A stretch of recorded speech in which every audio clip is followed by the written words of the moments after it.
driving, I see. Well, I am driving. I've made a lot of progress in the last 4.5 months. I couldn't walk, I couldn't talk, I couldn't do anything when it first hit, so, yeah. It's all right.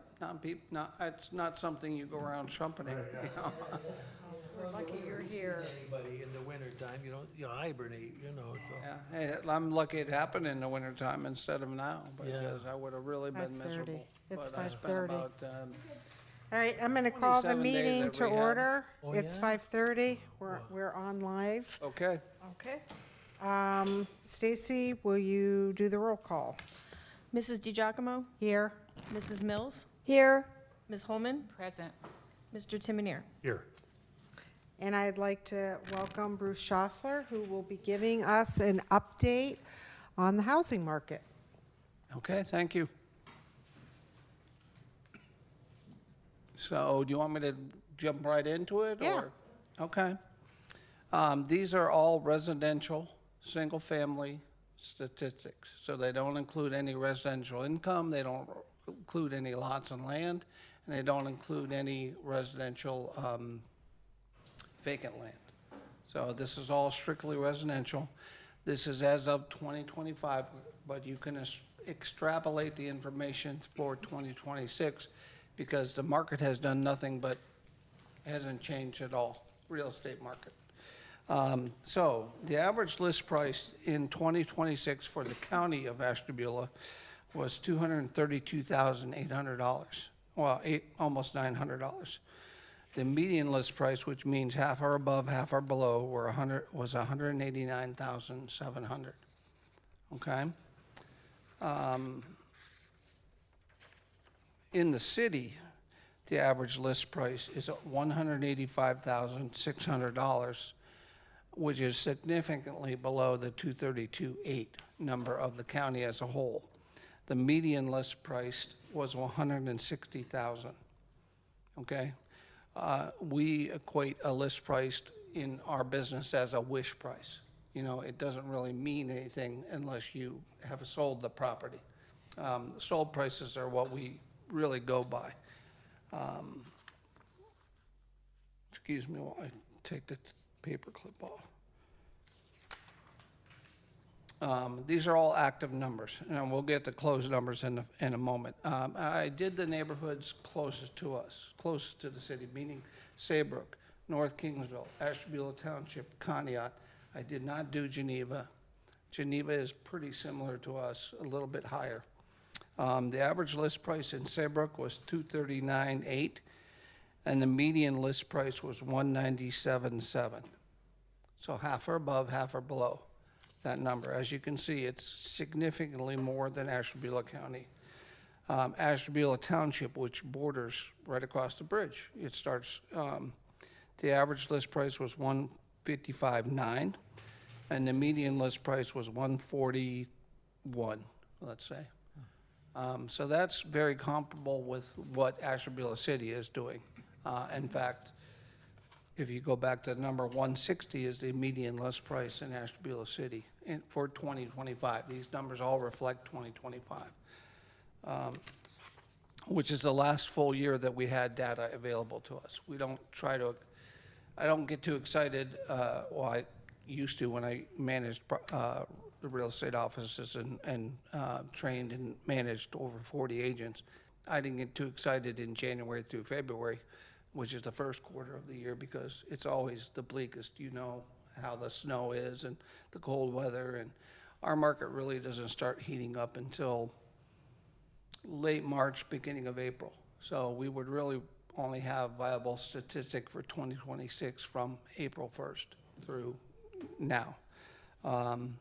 In North Kingsville, the average list price was $240,400, and the median list price was $220,000. And in Conneaut, the average list price, surprisingly, was $214,500, and the median was $174,000, let's say $173,900. Any questions on that numbers, or and I'll try to stop at various points to, allow people to ask questions. Bruce, when you talk about our average in the city, I'm assuming that we had quite a few transactions within the city. How do the transactions look versus those other data points that you gave? Because obviously that's going to affect what that number is as well.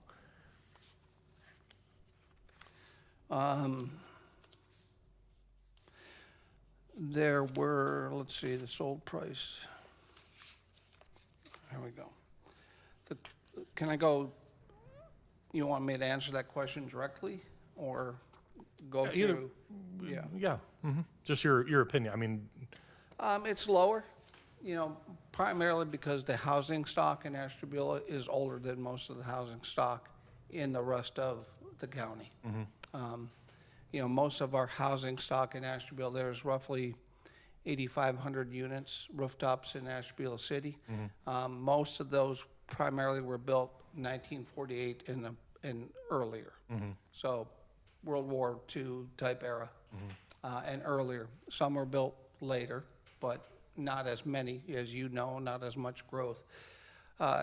Since that boom time of the 40s, 50s, 60s, it's kind of slowed down there for a long, long time. And then that housing permits have ticked up. right. Although the cost of new construction is, believe me, not only am I a real estate broker, I'm a real estate investor. I have over 50 units that here in the city of Ashtabula that I own and manage. And I have a construction company. Obviously, we did this building and the city hall building. We're currently building a spec house, which stands for speculation. That's 2,250 square feet, let's say, ranch house. And we're going to have close to 600,000 wrapped up into that house. And that's what prices have gone up. And That's just your primarily- cost. Yeah.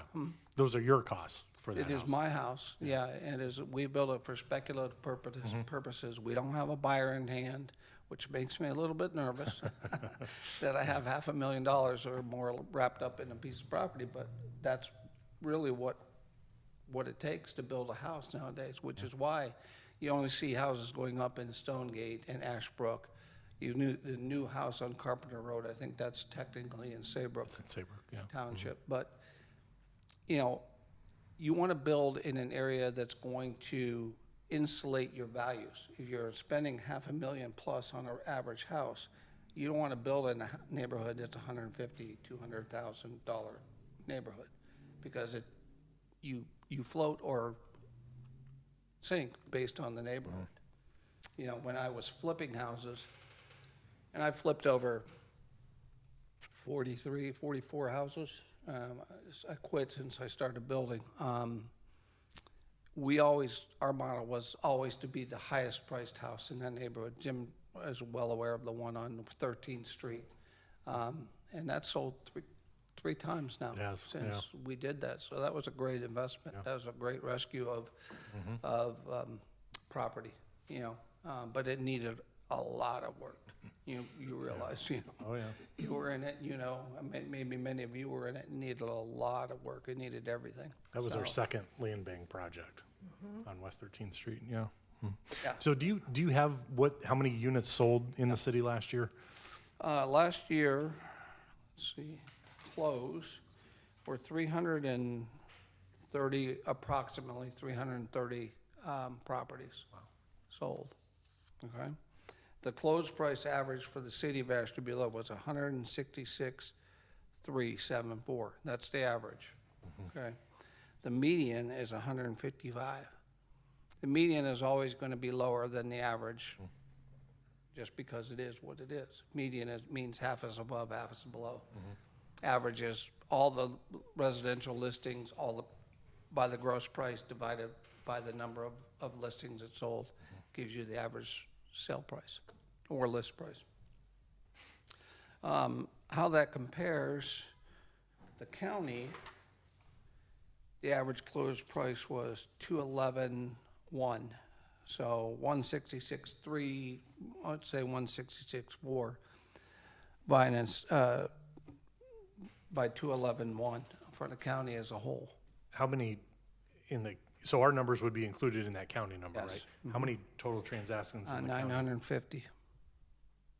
So we're over a third of the sales in the Yes, county. absolutely. Because you have a lot of the population. You know, you have almost 9,000 rooftops in the city of Ashtabula, as opposed to, let's say, Saybrook or Con Ed or Geneva would be the closest that would be comparable, but everything in between has less rooftops than the city of Ashtabula. So that's why. Well, and I look at, when you talk about the median numbers, I wanted to know that number because I know that we've had houses sell for 300,000, and I also know we've had houses sell for 80,000, 70,000, Right. 60,000. So with that many transactions, that's gonna definitely bring that number down. Yeah, yeah. So with the 330 properties that sold, has that been an owner-occupied buyer, or would you know that? Maybe you don't know I that. don't know exactly, these are all residential homes, so they're all single-family homes, they're not multifamily, so they're not 2, 4, 6, et cetera, or multiple families. How many are owner-occupied, I really don't have that number. I can Okay. tell you overall what the owner-occupied rate is in Ashtabula Oh, County. yeah, I'd like to know that. That is, let me get to my numbers here. I don't want to tell you wrong.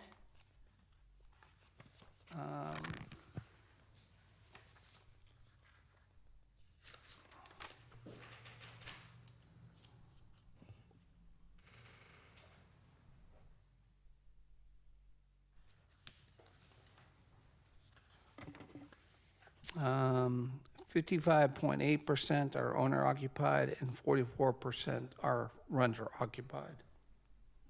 44.2%. That's for the county. That's the city. Oh, that's the city. This is city information. 12.3% of the properties in Ashtabula City are vacant out of 8,670, let's say 8,700 properties, 12% are vacant. And that's from the 2020 census, that data? That's according to ACS data provided on the page, US Census Bureau data. Yeah. So that's the most recent that we 2020 would was the have. most recent. Yep. Mhm. Anytime a community gets over 50% non-owner occupied, there's nothing you can do as a city or as a municipality to rescue, so to speak, that housing stock. That's pretty much the death knell. And I don't like to 50%? say that because, you know, food, clothing, and shelter are three of the basic commodities of life, right? We all need food, we all need clothing, we all need shelter. And I'm in the business of providing shelter for people. So I don't like it when those numbers get that high. But that's the fact of the matter, is that we are dangerously close to, we being the city of Ashtabula. And for the record, I live in the city of Ashtabula. All of my rentals are in the city of Ashtabula. I firmly believe in the city of Ashtabula. Otherwise, I would be someplace else personally. And I don't like to see that number. It's good for me. It's good for my rentals. But I don't have any problem filling my 51 rentals. I mean, there's a waiting list for those. So that's the other side of the coin. We'll talk about that a little bit more. Did that answer your question? Yeah. Mhm. Yes, thank you. Bruce, do you find what's happening, like what happened on the Harbor High School property and the Winterfield property? Do you find that the change in the neighboring area is, I don't know if I would say proportional, but is in line with what is happening there? Or do you think it's under affecting those areas, or how do you feel about that? Well, personally, I feel like it's a positive step. You know, I think the community feels it's a positive step. Will it have a major impact? Look at the housing around that development project. Most of it is 1948, 1950, 1960, anything on 11th, 12th, 10th, 9th, 8th. I mean, it is older housing stock. So it's what we call a drop in the bucket right now, but it is a positive step forward instead of backwards. So I think it's good. It's a positive step. I think I talked about this the last time, community block grant funds, do you still use those? And I understand you want them in your ward, you want them in your ward, you want them in your ward, and so on and so forth. It'll never, doing it that way will never improve the housing stock in Ashtabula. You need to take really, I'm sorry to say this, but you need to take a bulldozer and just knock down or offer to people like myself who are general contractors an incentive to renovate that house, because the cost of renovate that house, let's say on West 8th Street, is more than what you can sell it for because of the cost of labor and the cost of materials right now. So nobody who's in the business to make money, I mean, why wouldn't I take that money and put it with my investment advisor and make 8%? You know, and never lift a finger, never have to schedule anybody, never have to purchase a material, never have to worry about, am I gonna find the right buyer?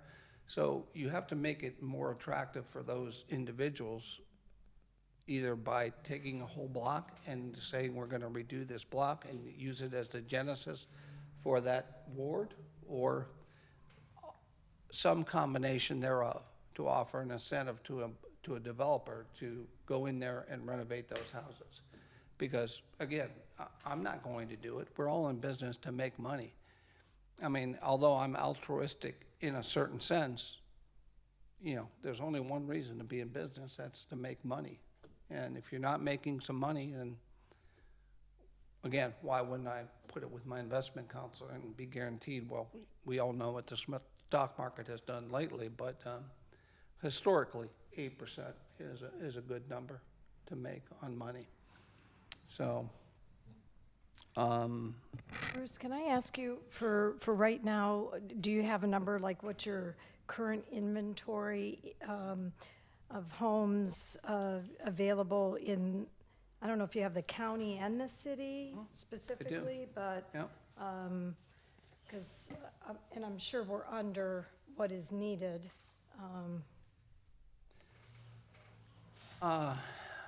The active listing volume for 2025, January to December of 2025, the volume was $15,900,000. That's for the county of Ashtabula, okay? And the active number of listings per month averaged about 77 listings per month, active number. Yeah, My. yeah. Do you know what Yeah, days on we the- live in a county, bear in mind, of almost 46,000 rooftops.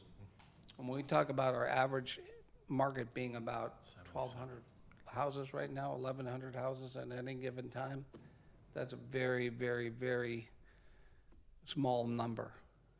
Do you know what days on the market was? How many days on the market? Yeah,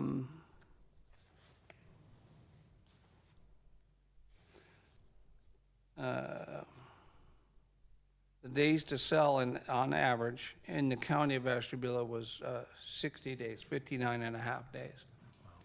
Now, take in mind that encounters from the time that a property is listed to the time it goes sold in the MLS.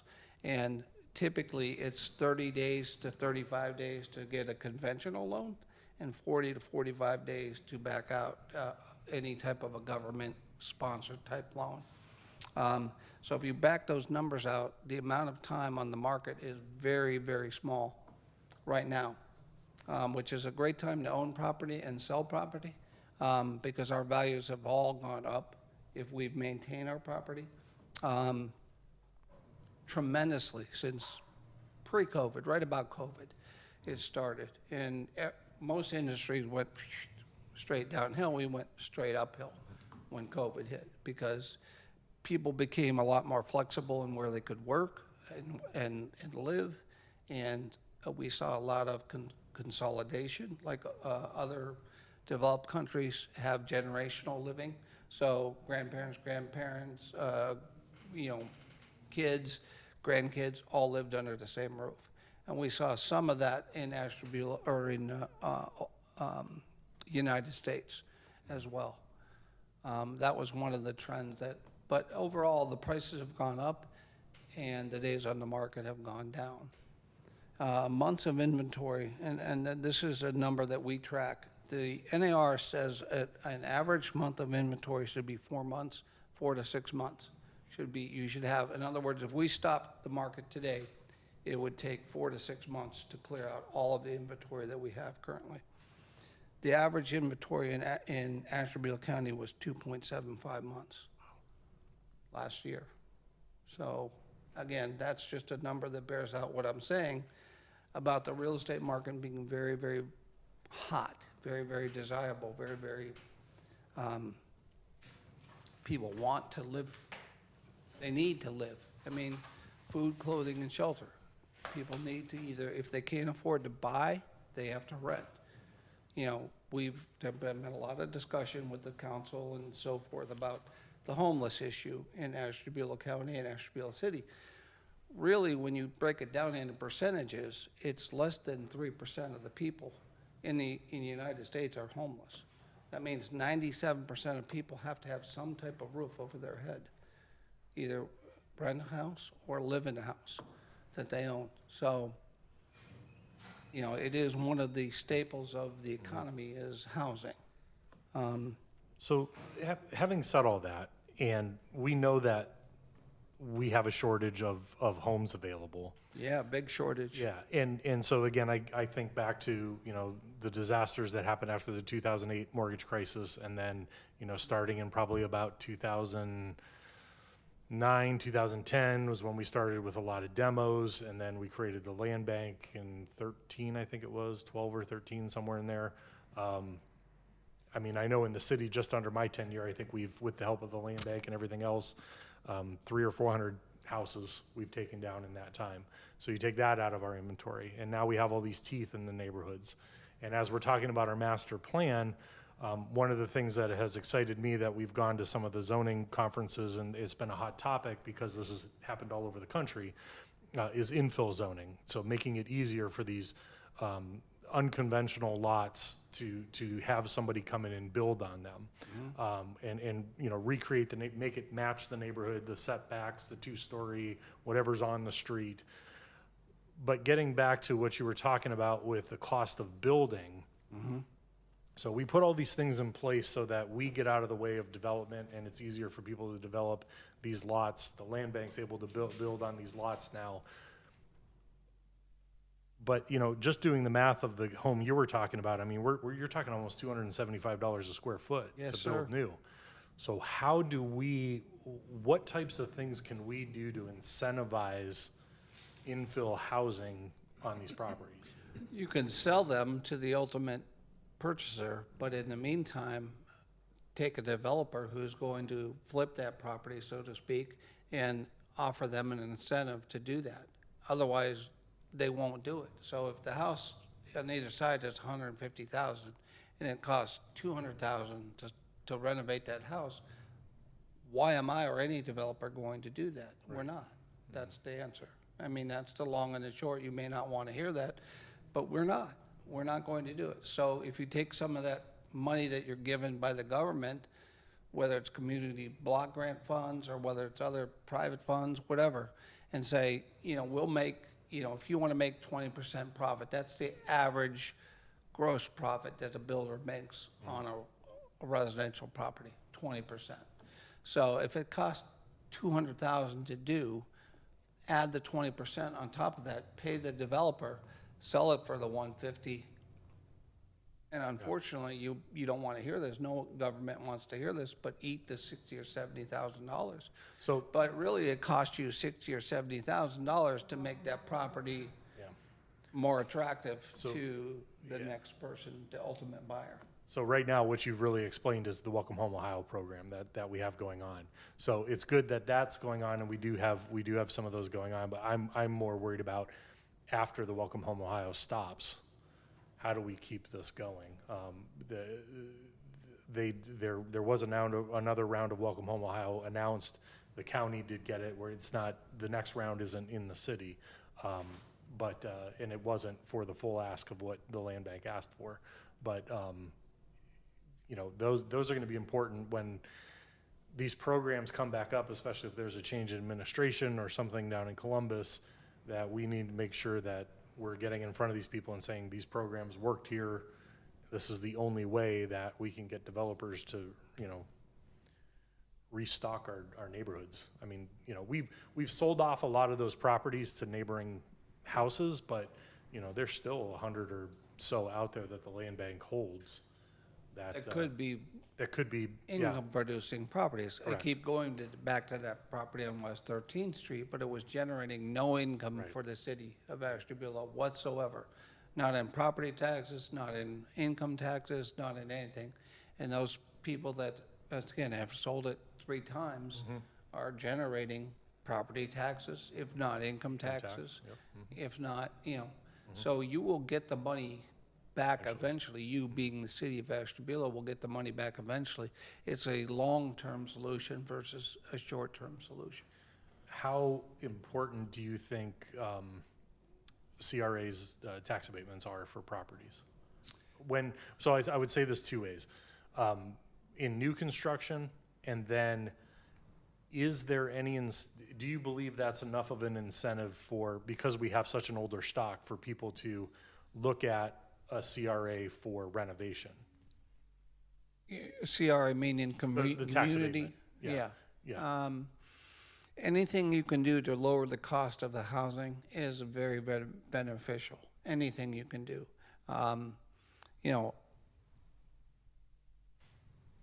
There's a lot of scuttlebutt about property taxes, as you know, and there's a lot of, possibly on the November ballot, there may be an effort to repeal all of the property taxes, which will not only leave the city of Ashtabula, but leave any municipality, any school district scrambling. I mean, that's an extreme reaction to economic pressure on those senior citizens, on even me, where I live. I pay over $6,000 a year in real estate taxes. Now, that may not be, that's cheap compared to Fort Myers, Florida, but we're only comparing it to Right. Ashtabula. It's one of the highest tax districts in Ashtabula, if not the highest tax district, because, and I'm, we're getting off topic with school vouchers and everything, but, Yeah, right. when my kids were growing up years ago, we were approached by St. John's School to put our kids in St. John's School. And I said, well, why would I pay X number of dollars per year to St. John's School and X number of dollars per year to Ashtabula City Schools? I don't get any relief from putting them, not like today. Today, you can put your kids wherever you want. Would I put my kids in St. John? Probably. It's not worth even discussing because, but I'm just saying, from property tax standpoint, anything that you can do, the CRA or anything, helps a little bit. What other, besides that, is there any other vehicles on the renovation side that you've seen throughout your career that have worked to encourage, whether it's the homeowner now or a developer, to buy a house and renovate it? Well, a lot of the first-time homebuyer money, if you can put money into first-time homebuyer programs, it is very, very beneficial. When my parents started way back when, the average homeowner, first-time homeowner age was 23 years old. The most recent data that NAR provided was 38. Yeah. So it went up 15 years in average age, and that is primarily because of school debt and the cost of the structure to build, to live in it.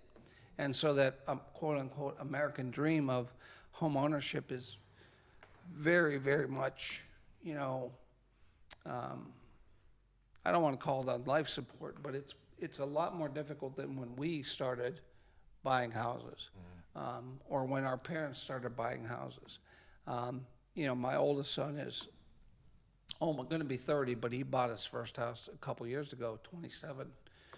So I was very proud of him that he was able to, on his own, buy that house. And my middle son is 26. He bought a house about a year ago. So he's beating the average, and I'm very proud of that. But it's very, very difficult for them to make that monthly mortgage payment, where ours was X number of dollars, theirs is Y, you know, and that's a big chunk of their disposable income. And, you know, funny that you mentioned earlier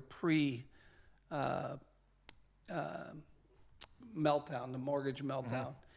A lot of that was created by liar's loans. Everybody knows what a liar's loan is, right? Funny thing is, I heard the other day an advertisement for a liar's loan. I never thought we would see them again in our lifetime. But yet, here we are again, because there's not enough buyers out there to use up the money that's available for mortgages backed by securities on Wall Street. It's a crying shame. It really is. Could you explain, is there another terminology that's used? Because I haven't never heard of liar's loan. A liar's loan is a no document loan. So you would go into the lender and say, the lender would ask you how much you make a year. You would say, whatever it is, 200,000. It said, how much in debt, revolving debt do you have? How much car payment, school payment? You say nothing. And they qualify you based on that. They don't do any background work. And we call them liar's loans, or no doc loans is a more acceptable term. But in the industry, in our industry, we call them liar's loans. Because anybody, I could go in and say I make $1 million a year, and they would lend me based on what I tell them that I make. I would tell them that I have no debt. They would lend me based on that. It's ludicrous, but that's when mortgage securities 2017, 2018 were backed by junk bonds. You remember, who's the famous junk bond financier, went to president for a while. Now he's written books, and no, it was before Madoff. Anyways, he was instrumental in getting the mortgages backed by junk bonds on Wall Street. And investors who were hungry for a profit were buying these junk bonds, these shares of these bonds, and they were left holding the bag when the mortgage meltdown happened back in 2018. And then, you know, we were just starting to get our feet under us, and then COVID hit, 2020, 2021. And like I said, most businesses cratered. We went through the roof because everybody was food, clothing, and shelter. What are you in? Shelter. You can't go to work. You can't really go out to the stores. You can't go, you're in your home. You know, now I'm like, oof, there's a lot of warts on this home. I better buy another one. And the mortgage market was still Pretty good. pretty decent, you know. When I had a mortgage, my mortgage was under 3%. Let's say 2%, 2.8%. It's now about 6.8%. If you don't think 4% makes a big difference in the amount of mortgage payment that somebody can afford, it does. It makes a huge difference to buyers, especially first-time buyers. Okay, a few more statistics. Let's see. Before you move on, could you clarify something that you said earlier? And I'm paraphrasing, but I think you said based on the neighborhood, you didn't say new construction, but a house will either, and these are my words, depreciate or appreciate. One of the truisms of real estate that I've known in 38 plus years of being in this business is location, location, location. So like I mentioned before, my house is worth X number of dollars. If it were picked up and moved into Lake County, it would be worth Y amount of dollars. It's the same structure. It's the same house. It's the same land. It's the same everything. It's worth more in Lake County. It's worth a lot more in Cuyahoga County. It's worth more in Fort Myers than it is here. You know, my sister, one of my sisters lives in North Phoenix. She paid, whatever, $600,000 for her house. Here, that house would have been about $200,000. So that's what I mean by location. So every street, you can break it down by street. You know, when I go to list a house, like I said before, when I flipped a house, I knew what that house would be worth at the high end, at the low end, and at the median end. And I always, my strategy was always to put it at the highest end because it had everything that a buyer can't see. When you flip a light switch on, you expect the light to come on. It doesn't matter that the wiring was built in 1950. right? To you, as the buyer, average buyer. We would replace the wiring as well as the light switches. We would replace the whole heating system, so that when the heat came on,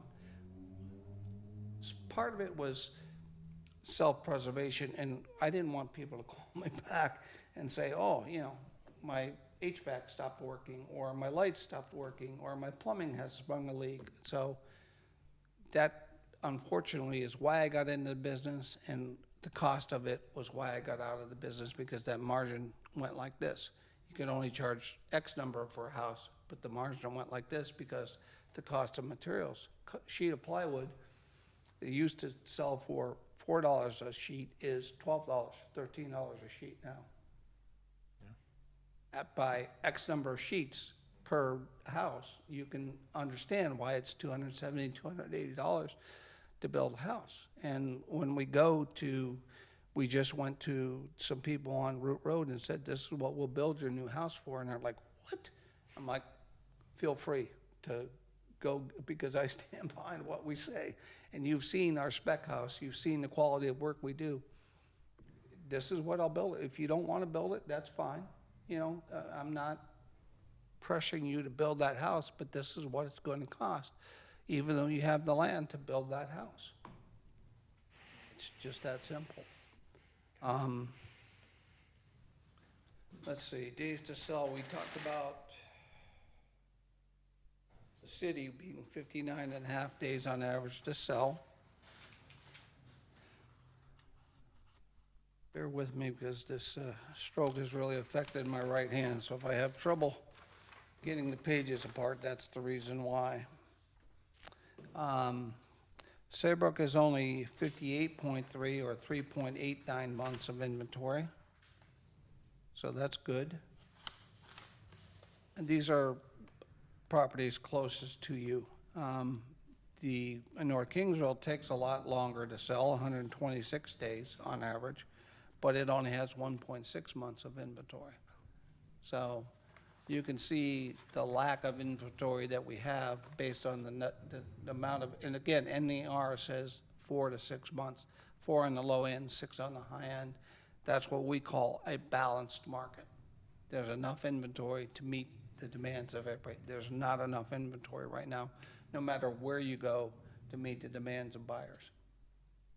And you are seeing the demand for houses within the county and within the city. The mortgage interest rates have definitely put a damper on that. Okay. And the cost, more than anything, has put a damper on that. Okay. But we are still seeing an increase in activity, an increase as evidenced by the amount of I'm going to list a house probably by the end of the month. I don't list or sell much real estate anymore, but if a friend calls me and says, hey, would you sell my house? I'm happy to help them out. I told them they are building a house, their retirement house, a ranch home, and they have lived for 30 years in a colonial in Jefferson. I said, don't put your house on the market more than 30 days before your move-in date, because you don't want to, the days of me giving anybody possession of the house after they don't own it, me being the owner, I've lived in my house for 25 years. I expect to live in my house free of charge or pay rent for another, forget it, because the lawyers have all gotten involved and said, it's a bad idea. And it really is a bad idea but when I first got into business in 88, 30 days was standard. You can stay in that house for 30 days. I own it, but you can stay in it for 30 days. Now it's 0 days. So, and the first 7 to 10 days are the best time to sell the house. If it doesn't sell, what do you think of that house? When you look at it and say, or realtor.com, there must be something wrong with that, right? Does anybody think differently? No. I said, there may be nothing wrong with it. It's either price, condition, or location. One of those 3 factors is not in line. So you have to be really careful when you price a piece of real estate based on location, based on the condition it's in. Bruce, can I ask you, Sure. because I did the math for the $270 a square foot. When you were here a couple years ago, I think we were shocked at the price then, and I can't remember. Yeah, and I remember you said, oh, I remember when the days when they were $100 a square foot. So I'm going, yeah, doing the math. Now we've like tripled in that short amount of time. Blame COVID. That's when prices, the supply chain was disrupted and Goods and prices went to the services, roof. we and they know haven't to come get down. our- And Yeah. young people nowadays, I don't want to harp on, not all young people, don't get me wrong, but most young people don't want to work. So the tradespeople have about 1.8 million open jobs right now. I mean, construction, HVAC, plumbing, electrical. 1.8? 1.8 million people could go to work tomorrow across the country and have jobs waiting for them in the construction trade alone. So the cost of labor, where I used to get a kid out of VOED for $15, which was a lot then, I now have to pay him $25 an hour. I said, what's the business end of the hammer? I don't know. Yeah. You know, so I have to spend 6 weeks with my foreman who knows everything, training them, only to have them call in and say, we're not going to show up today. Like, there's nothing more, trust me, there's very little more frustrating than that. Than to I think take your, everything's went up because even just recently, the price of a babysitter, we can probably relate, what would we get, $1 an hour back then? 75 cents. Yeah, now it's between $15 and $20 an hour for a person in high school. And I'm a Mimi, I don't get paid, but if I did the math, I'd be really rich right now. So everything has, we have a hard time getting folks to even mow for the city. We can't get lifeguards for the beach, so, yeah, it's kind of Well, across the any- board. I don't want to call them menial jobs, but any lower paying job is hard to fill now. I mean, we see vacancies, you see vacancies all through the city. The YMCA has a problem filling lifeguards. Yes, We have a yes. problem filling people in our construction trades. So we're a very, very small crew. We have 4 guys that work, and then we sub out what we can. We're what we call a custom builder. In other words, most builders are only general contractors, just themselves, and they sub everything out. Right. You know, we do as much as we can, but the important stuff like electrical, I don't want to say important, everything's important, but electrical, plumbing, heating, we sub that all out. You know, we know how to roof, we know how to frame, we know how to put windows in, put doors in, put flooring down, et cetera. And it's still whatever the number is that you quoted.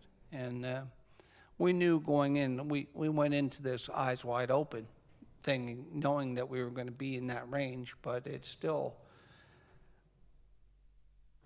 it's 98%, 95% done, and I'm still like, well, God, I hope the market holds for another 30 or 60 days so I can get my money back, because I really don't think, even though we have 3 additional lots in that development, that we'll build on that. And, you know, my development, Meridian still has tax abatement. Thank God the city can offer tax abatement. I mean, when I built 25 years ago, I wouldn't have built in the city of Asheville. I would have gone to Stonegate. Again, protect my investment, right? Back then, I built my house for $88 a square foot 25 years ago. It's now $270 at least, minimum, to build that same house. And Bruce, I know you certainly keep your properties nice, and your product that you put out is extraordinary compared to some of the stuff we see. If you don't mind me asking, what is you said you have about 50 units, rental units. What is your average rent per month? Do Yeah. you know? Low. We keep them low because we know the market. It costs me about $2,000 to $5,000 per unit when I get a vacancy, because we won't rent them. You know, my standard has always been, if I weren't forced to live in my rental, would I rent it to you or to you or to you? No, I wouldn't. In fact, I lived, when I built my house, in one of my rentals, one of my duplexes, simply because it was good enough for me, and my kids were very little at the time. What was your question again? What is your average rent per month?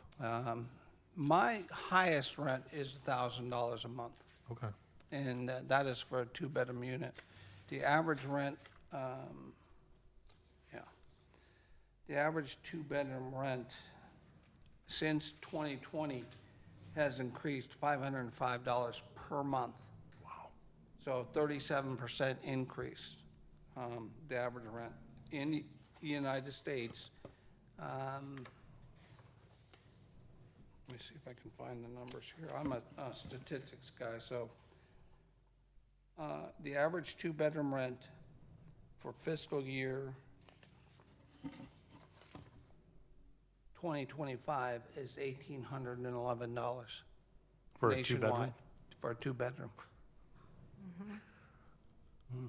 So that's not yours, you're just saying the average? That's nationwide, Nationwide, yeah. yeah. Okay. That's a lot, more like I said to Alicia, location, location, location.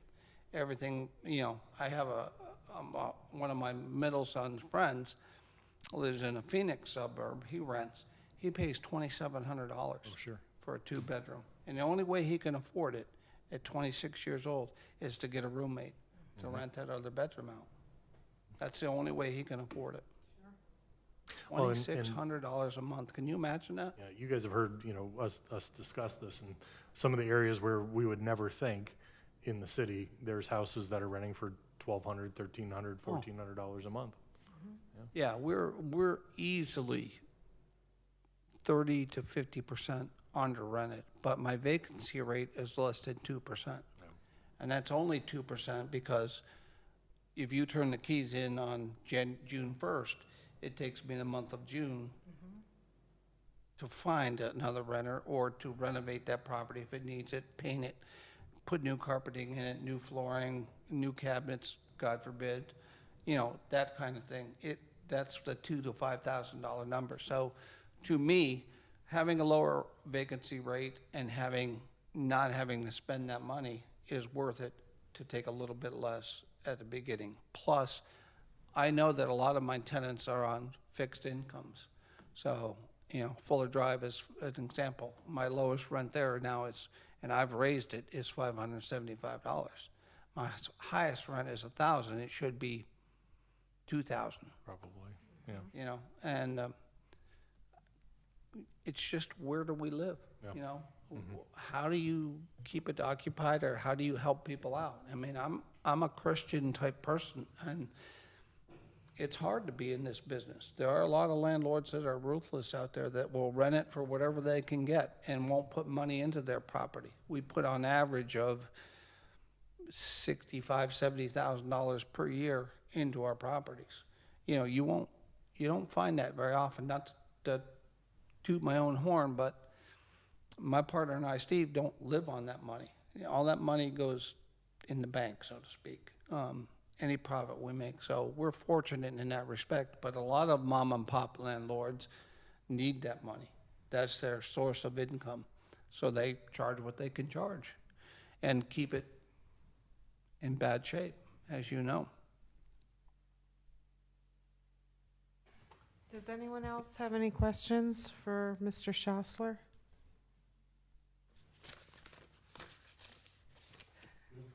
Thank you. Thank you for coming. You're Lots of welcome. information. Anytime. I'm happy to, even though I don't manage offices anymore. I've been in this business for 38 years, and I'm pretty well-rounded. In fact, that I own rental property. I haven't been a real estate broker for a long time, and am in construction as well. So hopefully I answered your questions, and I wish I had better news for you. Sure did. I think this sheds some light and opens our eyes when you see, because I love stats and data, where we're at and comparing, our neighbors, other townships and all that, where we're at and where we're headed. The one thing I was going to ask you was, so are you seeing that, when these homes for sale or these buildings, a lot of people are relocating here because of our price, even though for a lot of folks here, we think it's really high, for a lot of people, it's not high at all. It's like a Not at drop in the all. bucket. And that they really embrace where we're at and the tourism, and that, you know, you're not going to be in a traffic jam, and we're trying to keep things where we don't have those big box stores, but it's great, you can drive to those. We're trying, not that we're Mayberry, but we're trying to keep it that kind of a peaceful place. So are you seeing people are gravitating here for the water, fishing, tourism? A lot, yeah. The wineries have helped. Tourism, as you know, have opened a lot of people's eyes. We are in the 20th percentile of housing costs overall Okay, in the nation. So low-cost housing is one of our draws, one of the things that you can, as a municipality, tout, you know, the cost of, yes, it's exorbitant compared to where it was right. 5 years ago. You know, one thing I've learned in this business, again, one of the truism is location, location, location. One of the truisms is nobody has ever said, I wish I hadn't bought a house in 1950, 1960, 1970, 1980, 2000. We all like, oh, I should have bought more. You know, it will just continue to go up and up and up. It is almost a recession-proof segment of the market. The data that you shared with us, what was the source? Most of that data comes from our local MLS system. Our MLS system is called MLS Now, and it is a 15 or 16 county, maybe more than that now, in Ohio. So all of northeastern Ohio. It encompasses everything. So you can search anything, Ashtabula, Saybrook, North Kingsville, sold, list, days on the market, all that information comes from that. Some of the statistical information comes from the U.S. Census Bureau. Some of it comes from rent.org, which is a site that I use to, for lack of a better word, check what I should be getting for a two-bedroom unit versus what I am getting. And the reason I asked to be fully transparent is because some of the comments, you know, that you make, they're to me, from a standpoint of people who have means. Right? Yeah. So I wonder, and maybe this is a question for you, Jim, where could we find complementary data that would help us know the average income in the city of Ashtabula? Probably the U.S. Census Bureau, although that came out in Yeah, and in addition to, 2020, so it's almost 7 years old, almost a decade old by now. because we use some census data when we did some of our equity audits, but it would be interesting to find out, like, the average income by ward, right? And when he talks about 55% are owner occupied, I think I asked this question before, by ward, what does that look like? And when you talk about a yeah. 44% rental rate by ward, what does that look like? So we can start breaking down to have a more granular piece of data so we could, you know, continue to have this conversation. Yeah, none of what I shared with you goes by any income means whatsoever. It does be people of means, people without means.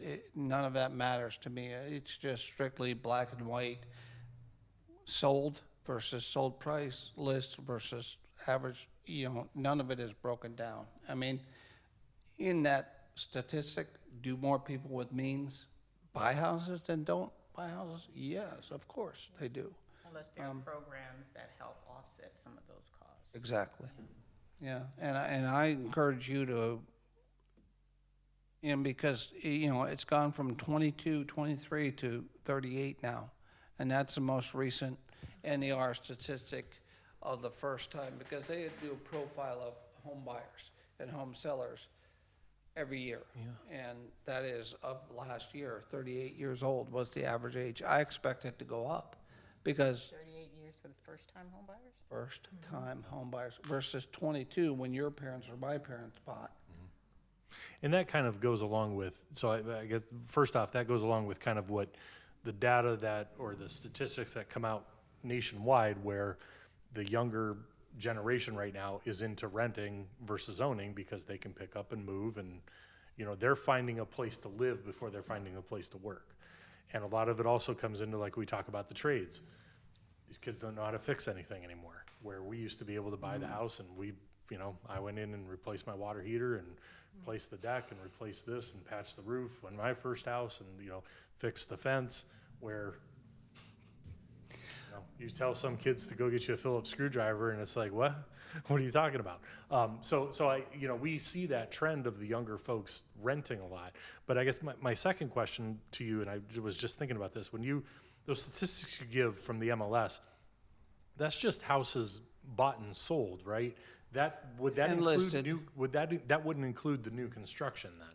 Yes. Yeah, does if it include- was listed to the MLS. Listed, Yes. okay, If okay. it's sold individually, it's not inclusive Okay. of the MLS, but So I'm thinking of a lot of, 97% of the properties go through the MLS. well, I was thinking of a lot of the properties that are on Harbor Field and the old Harbor High School.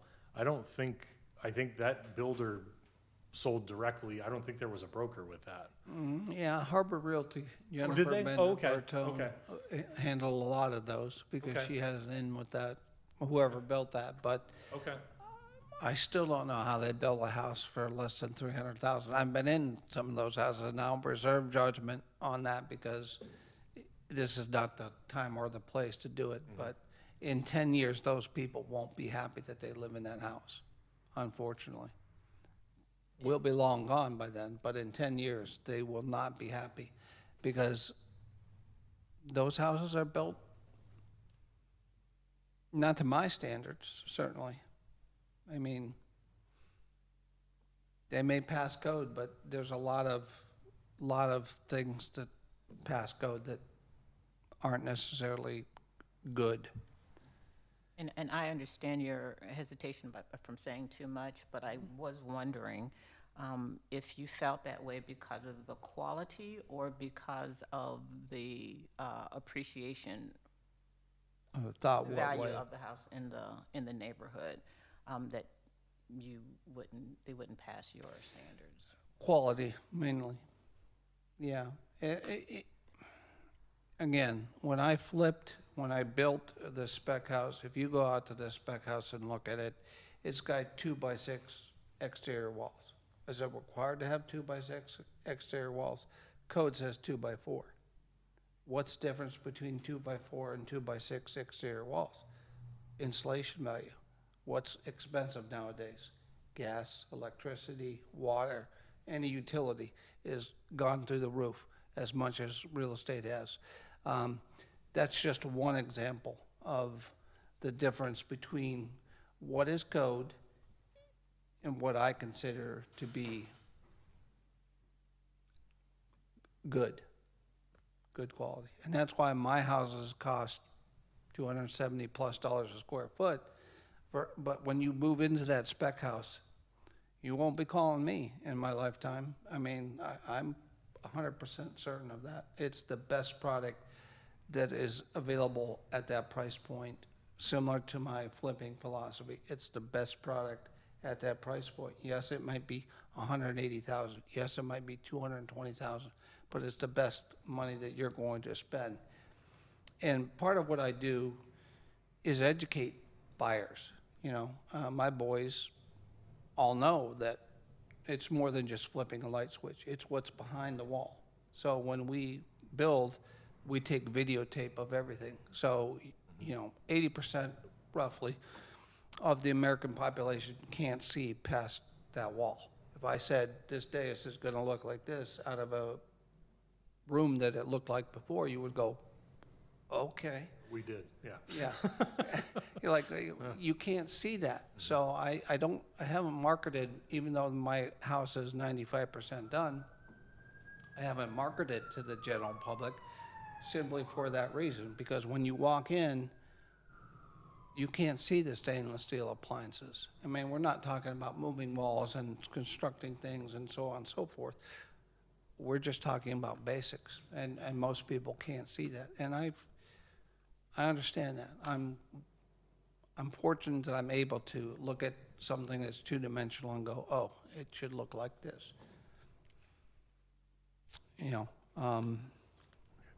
Yeah, but as far as income goes, we don't really track that. I mean, it's like statistics of crime or any other statistics. We don't track any of that. When people ask me about school districts, now we have AI. It's, able to go, Saybrook Schools is this, or Asheville Schools graduation is this, or we never said any of that, even though we could find that information out. We said to you, the buyer, go look it up. Here's the information.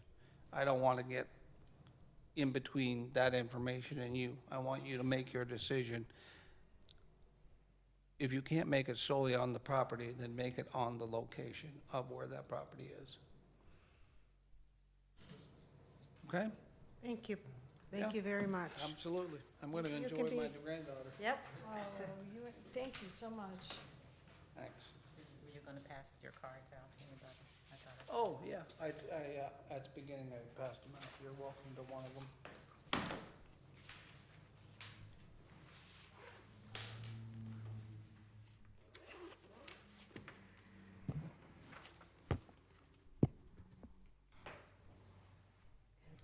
Bruce, while you're getting that out, where is your spec home? Our spec home is located on Stevens Road in Asheville Township, but Stevens is a divisive road. By that I mean, one side of the street is Kingsville Township, one side of the street is Asheville Township. We happen to have built there because we already own the land. We bought a farm years ago that had 27 acres, and we kept 10 acres for ourselves in So is that one in the Ashtabula Township or the other side? Asheville Township. Oh, okay. 3.08 acres, which is a big lot. Big porches, if you're looking, anybody who's looking for a retirement home, that's the home for them. I would buy it, but I'm not, stroke aside, I'm still able to go up and down the stairs, so, and my house is paid for, so why would I go into debt? Right? Thank you so much. Thank you. You're welcome. Have a good evening. You too. Too. Jim, do you want to give your report? Yeah, I'll be brief. I know we got good information there. So just a couple of things to touch on. I know I've been bringing back some code enforcement activity. So from May 1st to May 31st, code enforcement wise, there was over 130 letters and or door hangers issued. We did 35 rental unit inspections. On the year from January 1st to May 31st, there have been over 131 rental units inspected and over 300 code enforcement letters and or door hangers issued so far this year. I know most of you know a lot of our time has been spent at Harbor Ridge lately. We're still dealing with a lot going over there, and that consumes a lot of the day for two people in the office that do that. One of the things that we had discussed a while back, and we said we would talk about in this committee, and I just want to be brief on it because we're still working through a lot of technical things with this when we talk about our tax abatement process. We have started putting some things on paper, some ideas. However, after meeting with Scott, the county auditor, and running some things by him, he's doing some research for us on the cans and can't do's. And ultimately, if council were to think about changing some of these processes, the Ohio Department of Development holds or oversees our agreements. So a lot of this would also have to be run by them. Just so you're aware, we're looking at things by dividing them up to owner occupied with investment of so much money or less, or so much money or more would dictate what percentage of tax abatement. We've looked at pilots. Pilots are payment in lieu of taxes at a certain range. Would you have contributions to the school districts, ATEC and Asheville City Schools? We've also are looking into the path. This is, according to Scott, he's never seen this, but it was an idea that I had. After a person does purchase a home, if they do get a tax abatement and say there is a new levy or a renewal of the levy, in which they were able to either vote on or they've owned the house since that went into place, is that something that could be added to the taxes even though they're getting an abatement? So doing some research on that.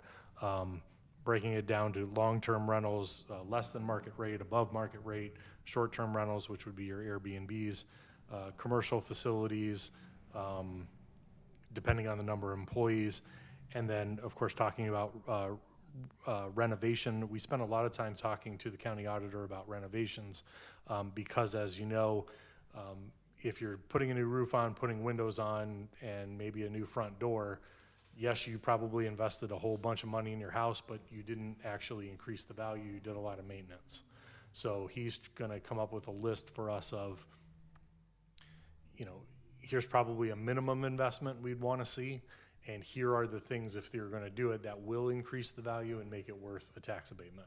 And that was kind of where I was leading Bruce to, what other things can we do with the housing stock we have here to encourage people to renovate and fix up their properties because of the lack of housing that we have. So we are diving into that and looking at a lot of different options there to come back to you, and you can have discussion on. Just to touch on Main Avenue real quick, obviously you see tons and tons of activity, pouring concrete finally. It's really, really looking good. I'm happy with this company. They've been very good to work with. They've addressed a lot of concerns that we've had. Should be wrapping up this side probably mid-month, and then they'll flip over to the other side and get rolling on the east side. We have a lot of properties ready for the facade program. Still working through some hoops with changes that the state of Ohio is making to the program, even to this point.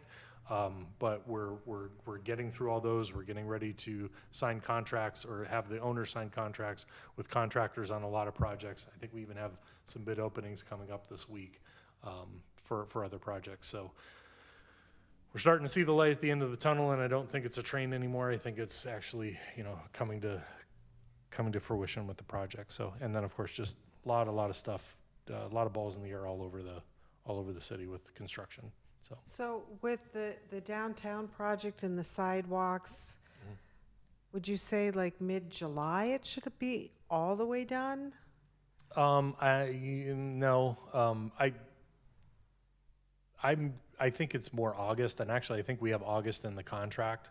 Oh, it is August. Yeah, I think we have August in the contract with them, but I mean, they're moving pretty quick. If the east side comes out as well as the west side did, and when I say come out, it came out pretty darn easy on that side, and I think that's why, we thought they were gonna go in blocks, and the demolition it was very simple. So if that same thing is found on the other side, we should be in good shape, and it'll probably go in the same manner. We're still waiting on light poles. Light poles were always going to be the longest lead time, and we're still That's what I waiting on was those right wondering. now. Yeah. So does that go in afterwards? All of When the they're stuff is doing out the there. All the bases are in. okay.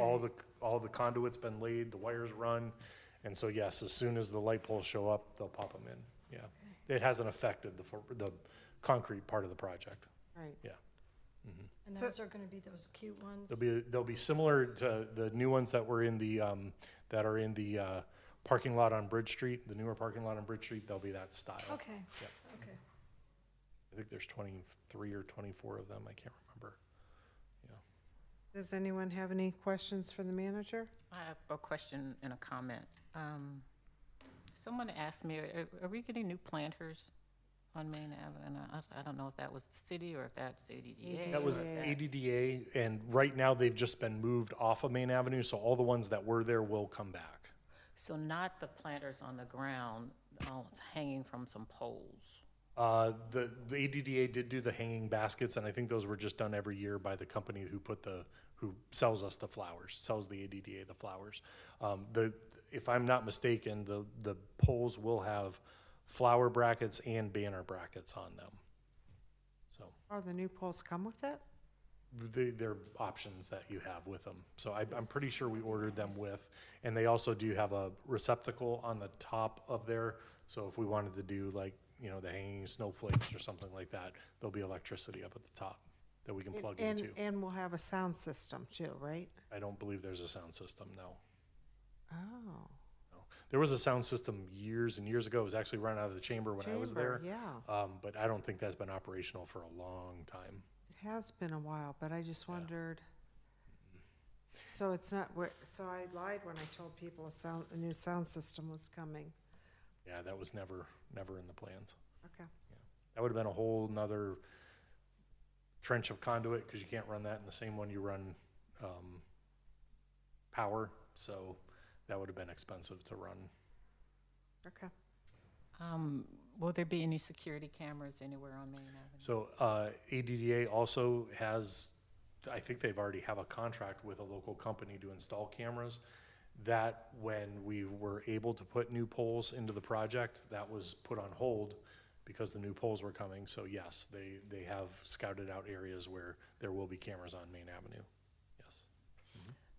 And the final thing is, I was approached by someone saying that they noticed with all the construction going on around the city, they asked how many of the workers are actually local residents of Ashtabula. No idea. So I would say probably with Aqua does a lot of their own work, so they would be employees of the shop here locally. Koski, I think, employs a lot of people locally. Gas company, I think, is Miller Pipeline is in the community working. I don't know if they hire any locals or not. And Katz Construction here is out of Lake County. I'm not sure if they have any locals on their crew or not either. So with that, the question was asked, in negotiating some contracts, and I remember I asked you this years ago before I was even on council, is there some way that we can build into the contract that they hire some Ashtabula residents? And with that, believe it or not, with the conversation we had tonight, I'm wondering if there are points of intersection with the trades. For example, we have students and whoever else who don't know how to do trades. But if it's possible to have a conversation around having some of our residents either follow or lead or something so that they can begin to have an interest or motivation or even skilled around the trade. So we're building some capacity for our residents and also increasing the opportunities for them to have income. So it's just a different way of looking No, at understand. folks who Yeah, are coming I in. would say if there was ever a project where we had, where it was required that there was 100, 200 workers to do a project, I think that might play into it more. And there are a lot of companies where when you need that many people, they will go to the local unions and say, hey, we'd like to make a contract with you to do X, Y, Z, to build, whatever, or construct whatever they're doing.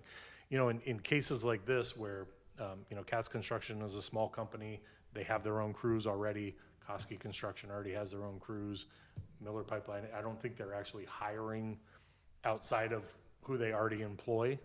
The good news is we do get income tax on them if they're here for 28 days or more. So, we do get some income tax from it, but I don't know if it's feasible to say you must hire X amount of people if they're not hiring people for the job anyways, if they already have their crews. It's something to consider and Sure. think about. Well, and like I said, if it economic was development, a community large job where they do come in and hire, for instance, there are companies that travel all over the United States, and when they land a job in a certain area, they will go to the local union hall or wherever and say, we need 25 people to work on this job for 6 months with us.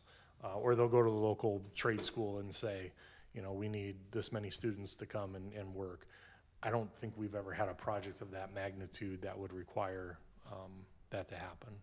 But even if it's a small, less than 200, of course, I don't know what's the average size, 75 or so, that we require some employment of our local residents as a part of the contract. Well, like I think out here, I think there's a 10-man crew.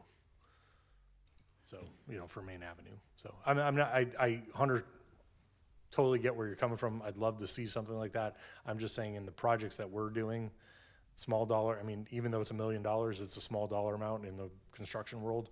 The labor part of that is probably, it's probably up there, but compared to the yards of concrete and everything else they're doing and the equipment time, it's not as, the labor part is probably not as much as we think it is. But noted, understand where you're coming from. If there's an if there's an opportunity for us to do it, I certainly would. Yeah. So, we didn't have a Parks Board committee meetings because we did the parade, so there's no report for that. Next up is food truck legislation. So- Madam Chair, would you mind just giving a high-level reflection on the parade? Oh, I did that at council. So, so the what? This is a committee meeting, though. Okay. So I think the parade was very successful. We had 31 units in the parade. I think it went very well, and I appreciate it. We just spent time today writing thank you notes for all the participants, and we hope next year they all come back and that we double the size. But it was, I think, a very moving experience. Yeah. Is there anything you want to add? No? No, I agree. I thought it was good, and I appreciated having the ceremony at the Veterans Yeah. Park afterwards, so they had good attendance. So I thought it was well done, and thank you for spearheading that. All right, so food truck legislation. So how this came back to us, the Neo Fund group that is working with food truck people, I was asked if this would be something that we could repeal and replace, and we have the samples here. And I've listened to a lot of people. This is, of course, new ground for us to cover. I think our intention in doing this was to keep people safe. I do think that a background check annually, I mean, police don't have to do that, school teachers don't have to do that. I think that was certainly maybe overkill. But it looks to me that the way things are running, that, for example, you could be a part of what's going on at Smithfield, Food Truck Mondays. You don't have to do any of this. If you are hired by, or another organization is sponsoring you, you don't have to do this anyhow. And I honestly believe that we've just made this a little bit more cumbersome than it needs to be. But I want to hear what you two have to say about it. Well, and I just want to go back to when this was originally, when I first said, hey, we might need some truck legislation. It was mostly to control, because food trucks have become more popular. It was the thought that we, as the city, might want to sponsor some of these events, do, food trucks at Cornelius Park, or, sometime along Main Avenue if restaurants don't come, or, different things like that. But it was also to prevent, hey, I'm just going to park my food truck on Main Avenue or park my food truck on Bridge Street. And we really, at that time, had no control around it at all. So that was the spirit of it. How do we just get some? And I do think we kind of really took this way to the nth degree. Obviously, we're going to do what we need to do to keep people safe. We can revoke permits if we don't think things are going to be safe. But I think when we talk about background checks, the way it's written right now, it's only for the owner. We don't even know if that owner is going to be on site that day or not. We're doing nothing with the employees. And as I mentioned, for brick and mortar, we do nothing like this for. And I just think that the background check has been a pushback that we've heard.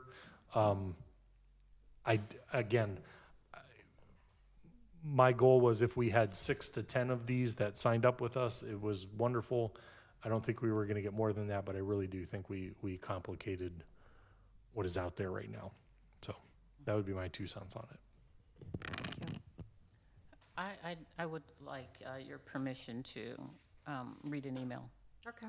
And I've heard comments, but I think this one sort of captures the essence of the majority of them. And it is lengthy, so I'll say that, but if you don't mind, No. I'd like to go ahead. Of course, dear Ms. Holman, after the last discussion on this at your last council meeting, the one before this one, I felt the need once again to express my concerns. I'm writing to express my strong support for the current legislation requiring food truck operators to undergo both FBI and Ohio Bureau of Criminal Investigation background checks. I believe this is a common sense public safety measure, and I want to share why I feel it's not only justified, but necessary. The argument that other businesses are not subject to this requirement misses a critical point. Food trucks are not like other businesses. Their mobility is precisely what makes background checks so important. A traditional brick and mortar restaurant is anchored in one location, known to its neighbors and landlord and subject to consistent ongoing community oversight. A food truck, by contrast, can show up in a different neighborhood, park, or event every single day. That reduced accountability to any one community makes pre-screening all the more essential. Food trucks regularly operate at parks, school events, youth sports gatherings, church festivals, and community affairs, places where children, the elderly, and families gather. Many Ohio employers and organizations already require background checks for anyone who works around children. Holding food truck operators to a similar standard is not overreach. It is entirely consistent with how we protect vulnerable populations in other settings.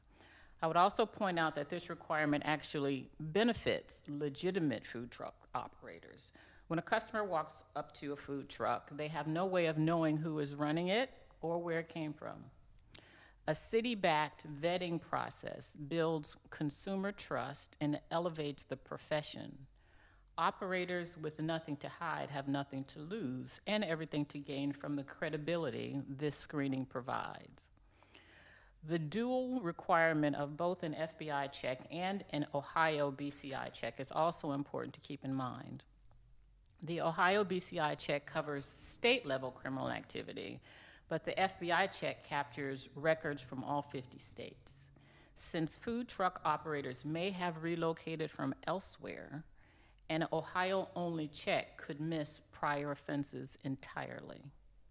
Requiring both closes the gap and ensures a more complete picture of who is operating in our community. Finally, the burden this places on operators is minimal. Background checks are a one-time or periodic low-cost requirement. When weighted against the safety and peace of mind offered to our residents, especially families at public events, the case for keeping this requirement in place is clear and compelling.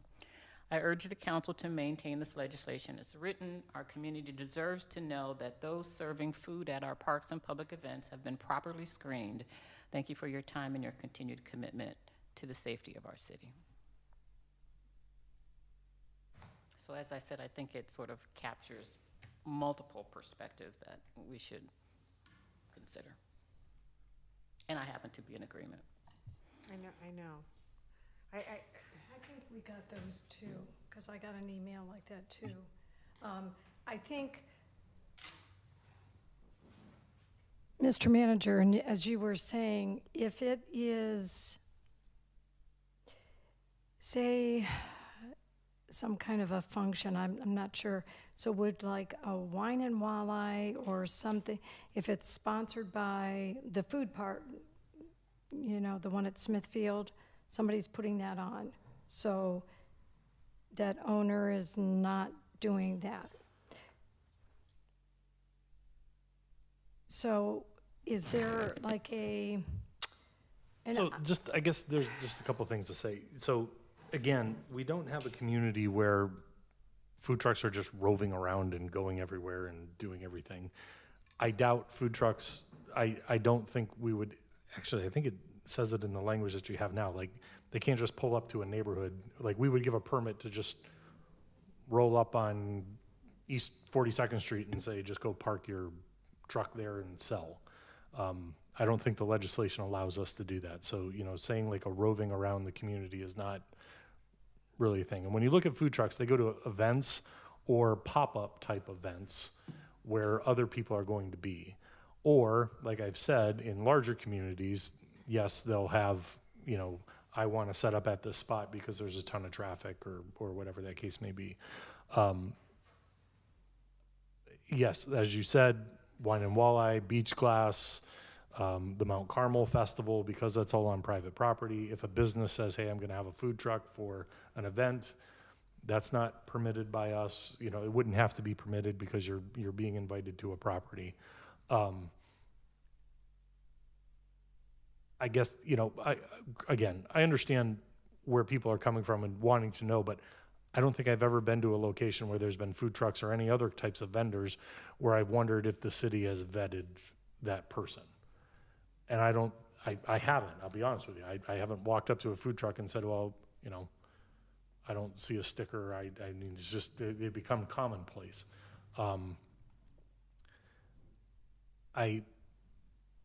I know that anything can happen at any given day, but I mean, we're talking about a trailer in essence, and I'm trying to picture how that becomes dangerous. You know what I mean? It's a trailer in the open in a public space, usually at an event where there's a lot of people.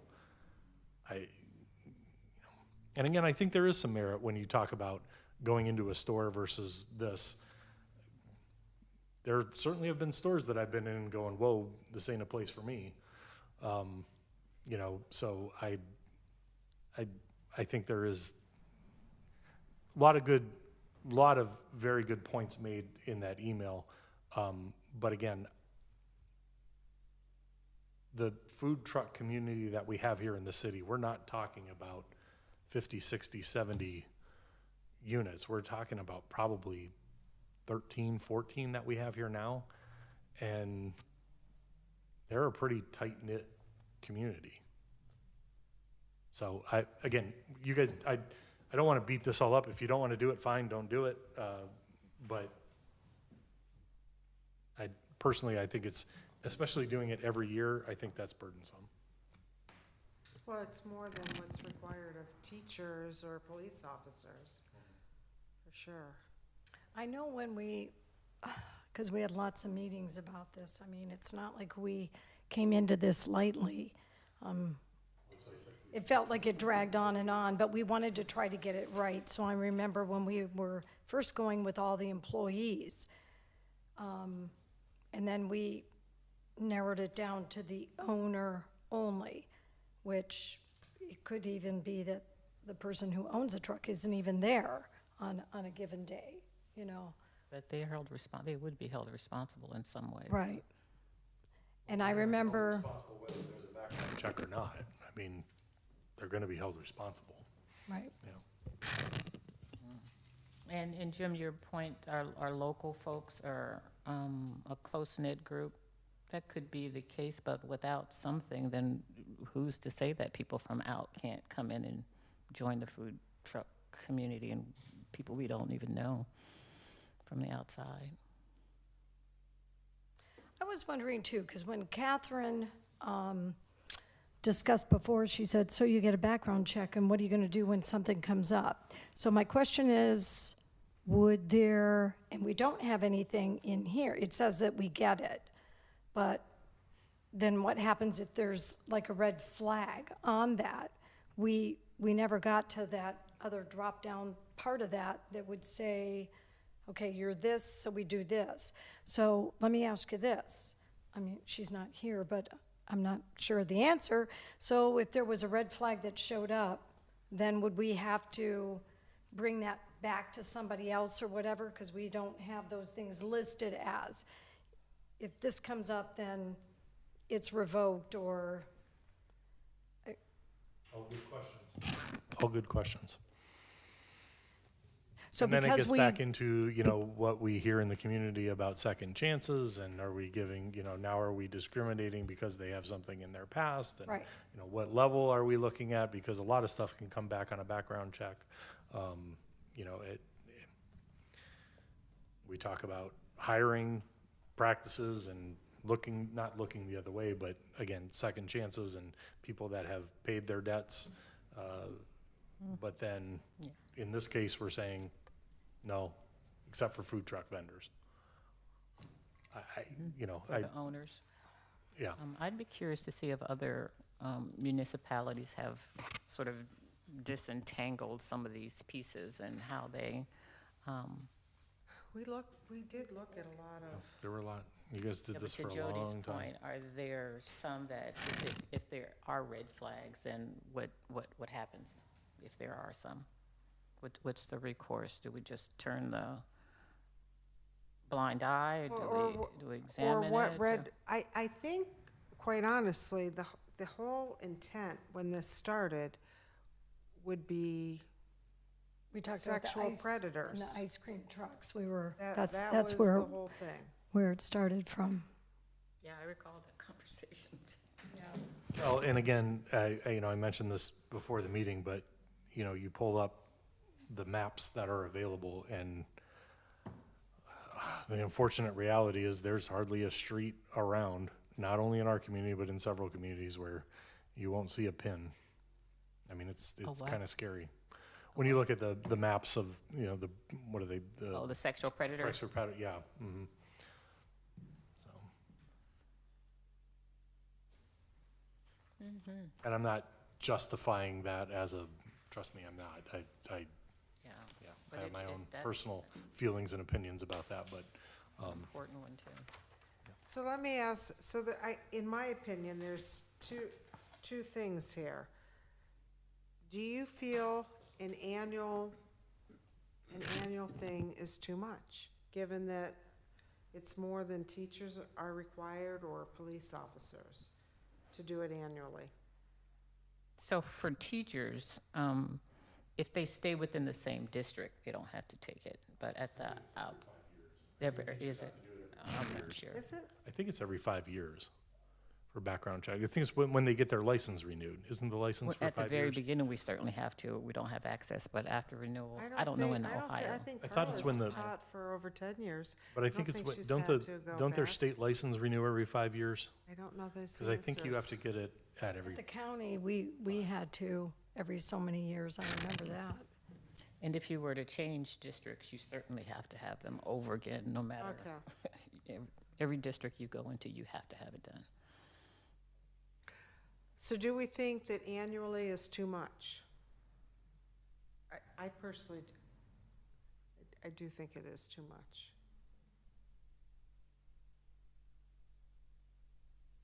Do I think it's too much? No. Would I be willing to flex and say every 2 or 3 years? Yes. But do I think it's too much? No. What do you think, Jody?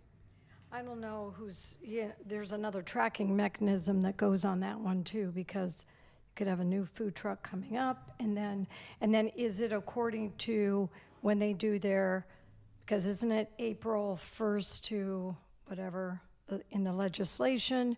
So then you wouldn't have to get the background check until you're doing it off of a site, which sounds like it's few and far between. So my question is then, if we change that, I don't even know how they're monitoring it, like, right now. Does it go with your annual? Does it go what? we've had nobody apply.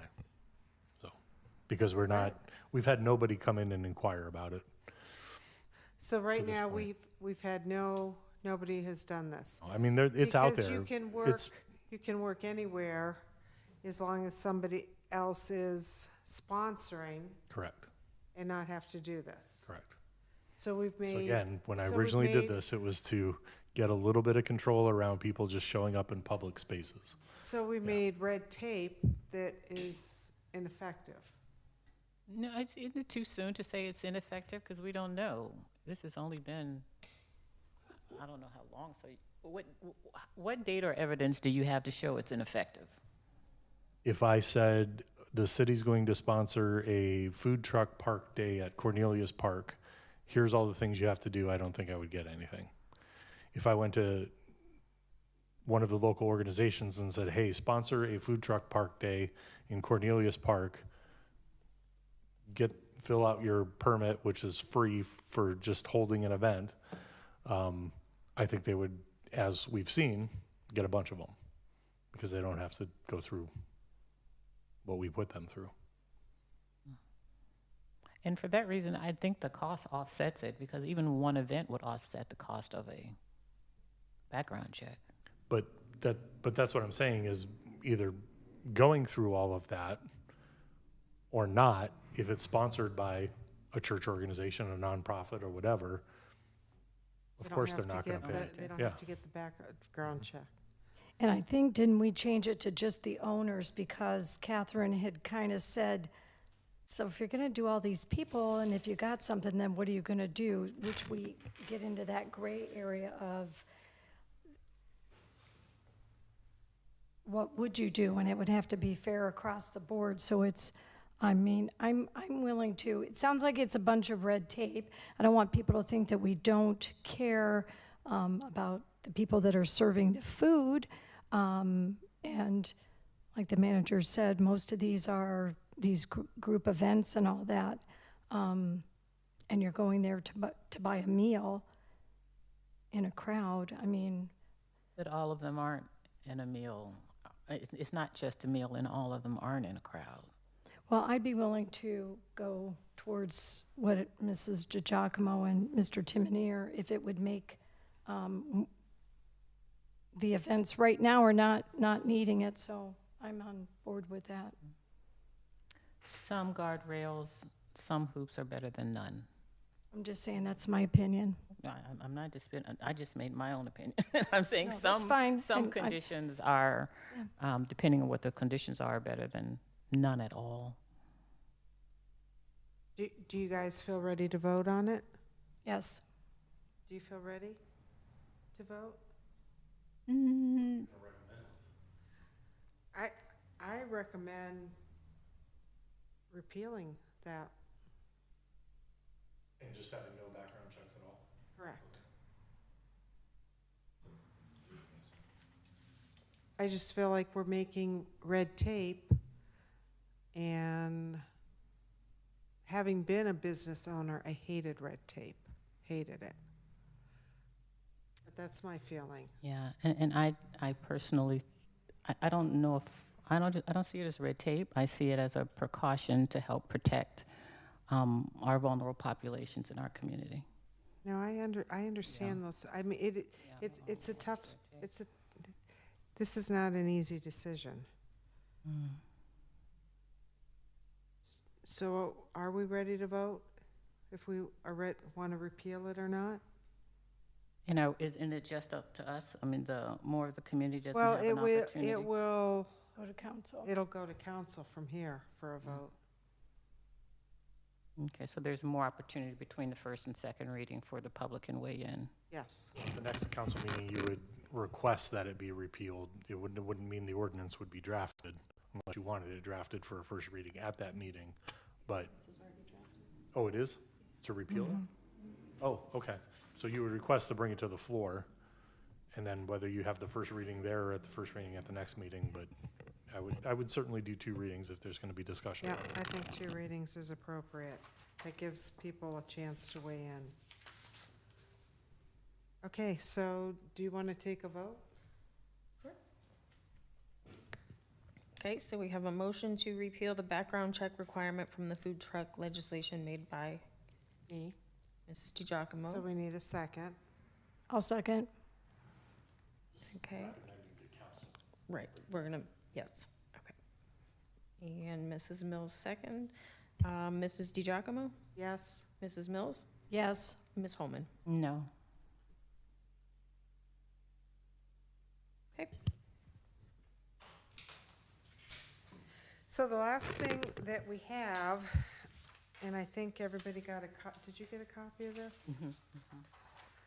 So, at the last council meeting, I asked that we would have a moratorium on data centers.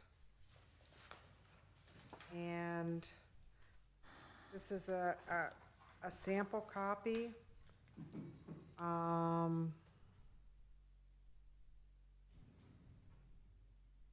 And in this copy, it is saying that the moratorium would be in effect until Until we get the zoning done. And the data centers will be addressed in the zoning.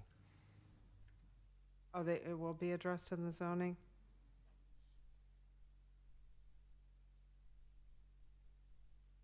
Yeah, all of the moratoriums that you have in place right now have to be addressed, you know, in the zoning. So when the zoning passes, then you would repeal, or the moratoriums actually end.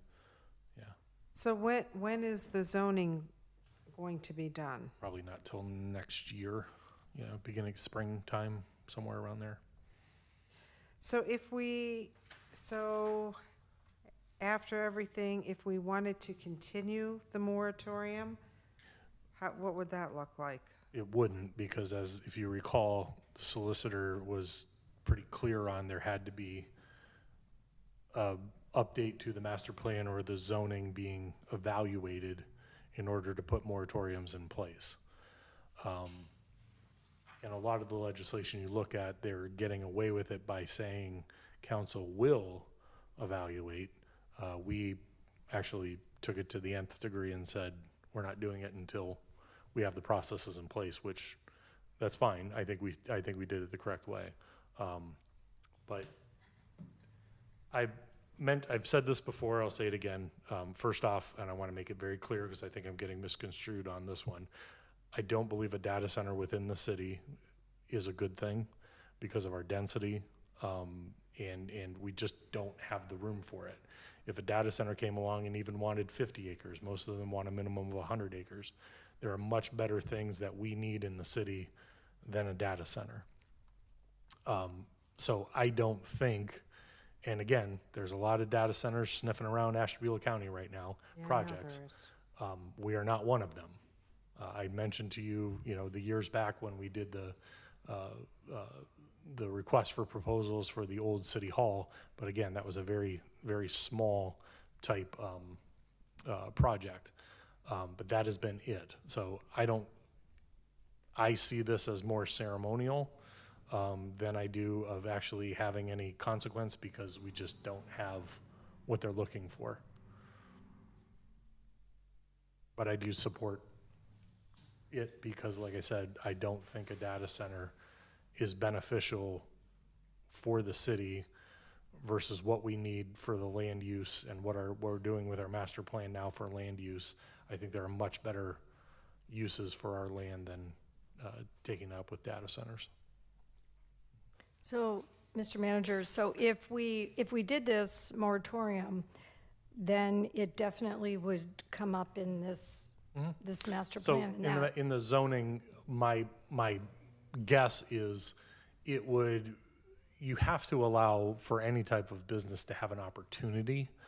My guess is this would go through some type of conditional use where it would have to go to the planning commission. There would be rails around that On of sizes or it's gotta be something. sizes and Okay. size of lot and size of this and size of that. And, I mean, there would be a lot of guardrails of, even to get to that point, here's what the project would have to look like. If we don't put a moratorium on it, then is it not even discussed for this It's not master discussed plan? it's not discussed in the zoning In the- today, Okay, which means it would have to go to a conditional use and go before the planning commission anyways. But there's not you have to have X amount of acres, or it has to be in this district or that district. It's not mentioned in our zoning at all. So right now, we're not addressing it at all. The way that it's addressed, if the zoning is silent on it, it usually has to go to the planning commission for a variance or a conditional use. That's the way zoning is addressed, if it's not mentioned, specifically mentioned.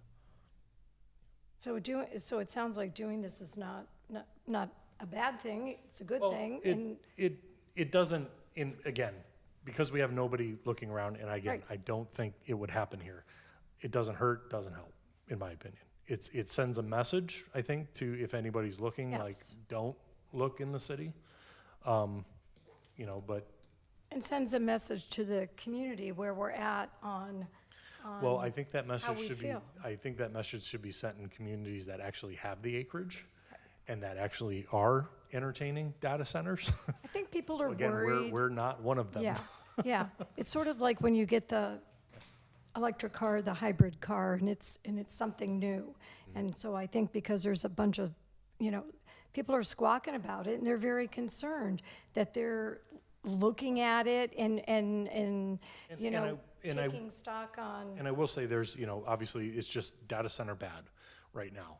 And, Sure. and when you look at how that industry is responding to this, they're putting closed loop systems in where these places, these massive places, are only using 350 to 400 gallons of water a day. They're not drying up lakes. They're not, as the rumors go out there. They're bringing their own power, and when they have extra power, it's selling back to the grid, making energy cheaper for the communities. Now, coming with that, there are emissions when they bring in the generators and everything to create their own power. So there's a drawback to that. There's pros and cons to Noise. everything.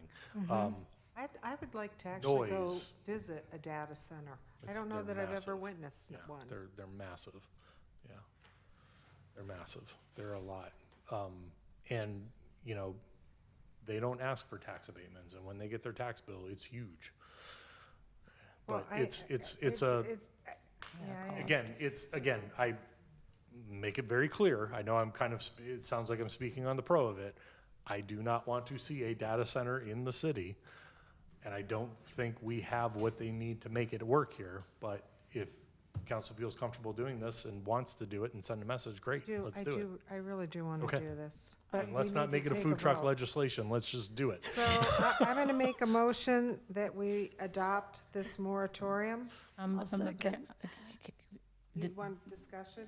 Well, I want an opportunity to actually read, Okay. read Yeah, it I'm sorry. and actually process it. Yeah, and I don't think I can do it. Yeah, basically, that moratorium is our template of every moratorium that we did. And then in the section where it lists it out, I borrowed definitions and things from other communities that have passed legislation on data centers. So that's how I came up with the definition that's in there. This has not been run by the solicitor, so this is just the draft. But it mirrors all the moratoriums we passed to date. Okay, so you said that it hasn't gone by our solicitor's No, office yet? no, but the only thing that would change in there, I think it's section I would- 2, that just defines data centers. Mrs. DiGiacomo, why don't we just table this? Do you want to just table this That's my till the time. next meeting? Yeah. Yeah. Are you more And you can comfortable read with that? and Yeah, I'd appreciate maybe that. Cecilia I will can. do this. I will promise you that I will make no commitments to any data centers until the moratorium is passed. Thank you. So my wondering, and I'm still trying to get clear, if this passes, it's not going to be even considered until after the zoning plan is in place? If a data center came Strongly along, considered. yes, it would not be considered till after that.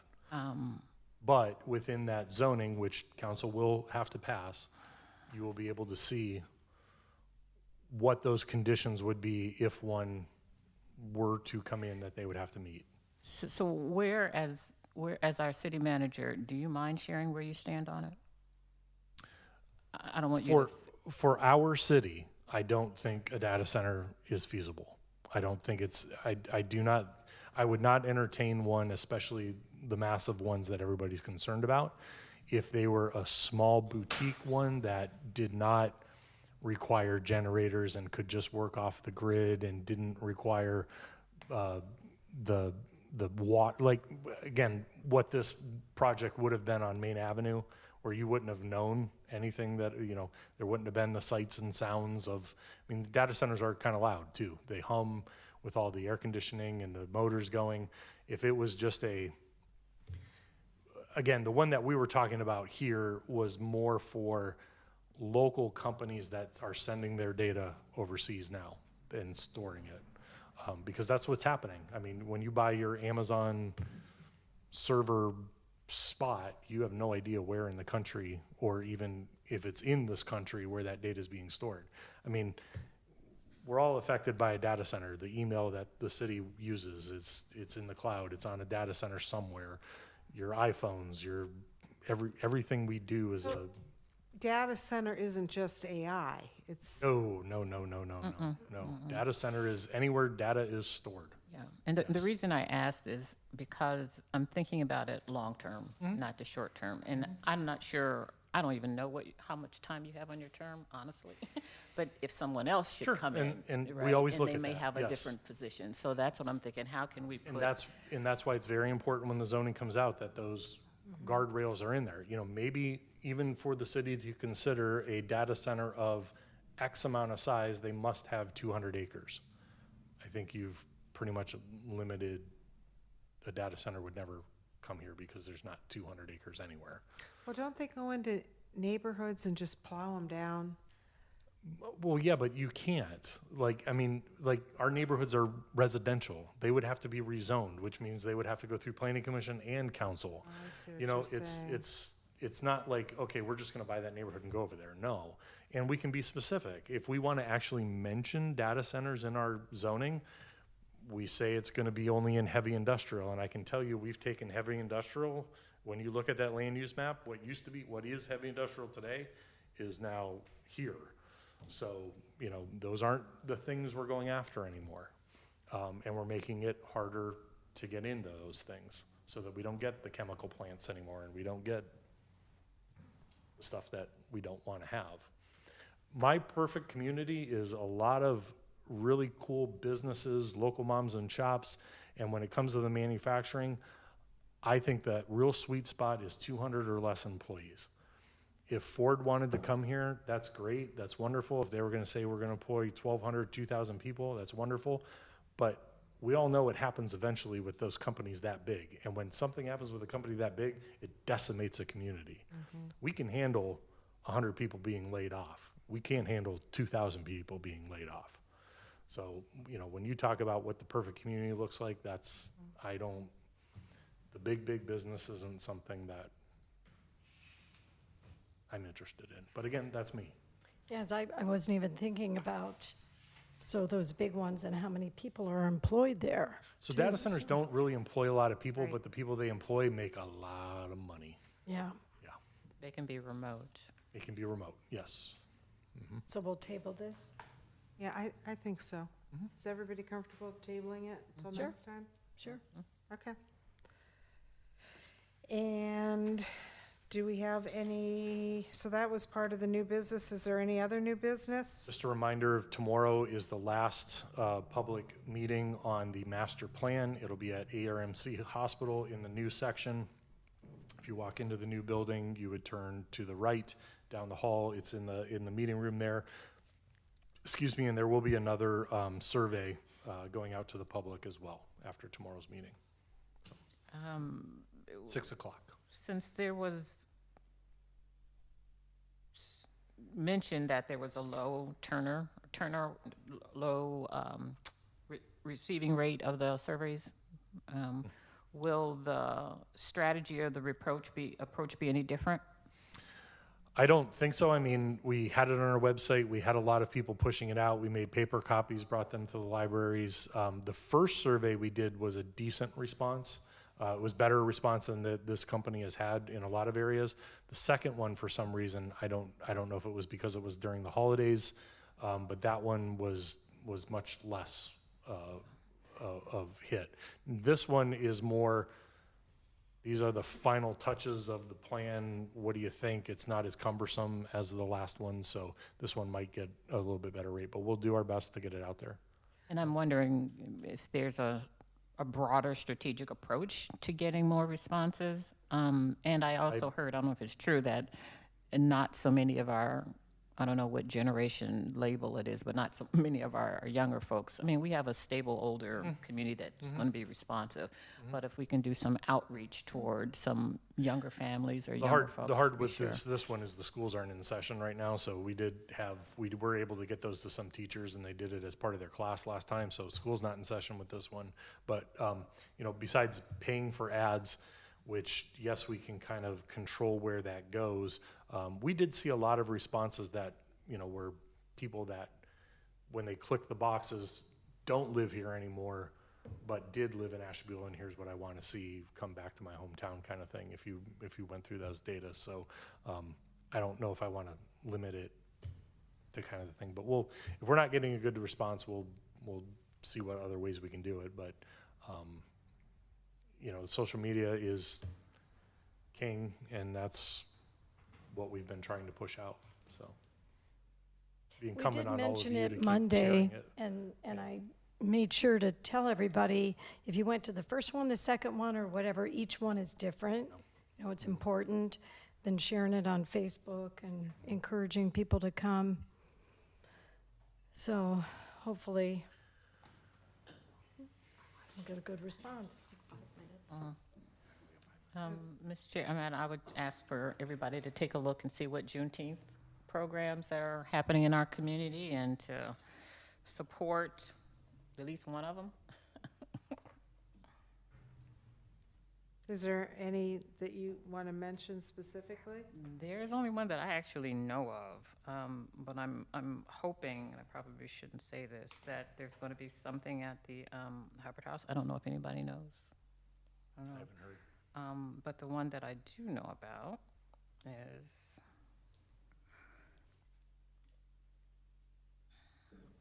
at the First Congregational United Church of Christ in Jefferson. They're having a Juneteenth celebration. Semi-quintessential arts and entertainment, music reenactments, recital, gospel ensemble, American Civil War soldiers, Harriet Tubman reenactment, Mahalia Jackson, Martin Luther King Jr., Dream. Yeah, so 6:30 p.m. Friday, June 19th, First Congregational United Church of Christ. That's at least one of them. That's in Free admission, Jefferson, yes. 41 East Jefferson Street, Jefferson, Ohio.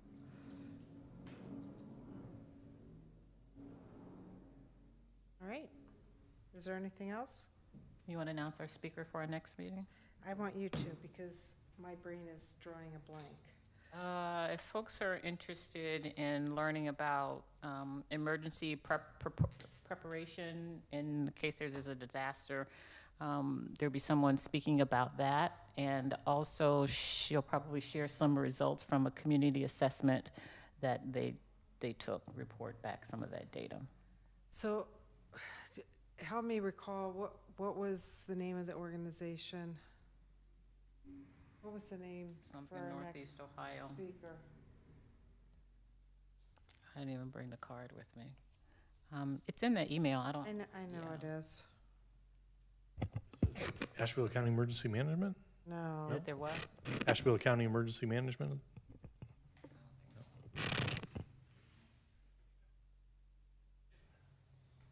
Our live stream is gonna end. Okay. Our live stream is ended.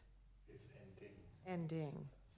2 minutes. So we have 2 minutes. It came out in an email, didn't it? Yeah, you were copied in it too.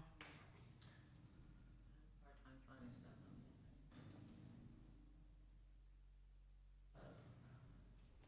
Stacy, what was the date you sent that out? It was after, the Tuesday after Memorial Day, because I was off when she sent me the email.